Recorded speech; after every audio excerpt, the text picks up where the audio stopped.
If we want to hide a summary's task subtasks, all we have to do is select the subtasks and click on the Hide Subtasks button. Let's select subtasks 2 through 6. Then click the Hide Subtasks button, which is the minus sign on the formatting toolbar. This is called collapsing the outline. A collapsed outline looks like an outline with only Roman numerals, having no A's, B's, or C's. To display the hidden subtasks, we select the Summary task, Write Articles, and click the Show Subtasks button. The Show Subtasks button is the third from the left on the formatting toolbar. This step is called expanding the outline. Remember our outline with just Roman numerals? Well, now we've added the A's, B's, and C's again.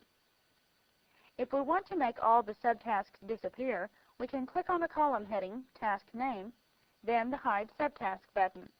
The entire project's subtasks disappear, and we're left with the main tasks of the project. To view our entire project, including all summary and subtasks, just click the Show All Tasks button. It's 6 from the left. Let's review what we covered in this chapter.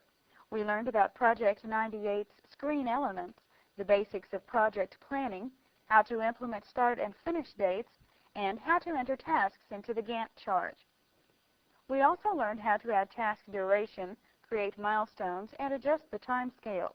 Finally, we inserted and deleted a task, promoted and demoted tasks into summary and subtasks, and collapsed and expanded a task outline.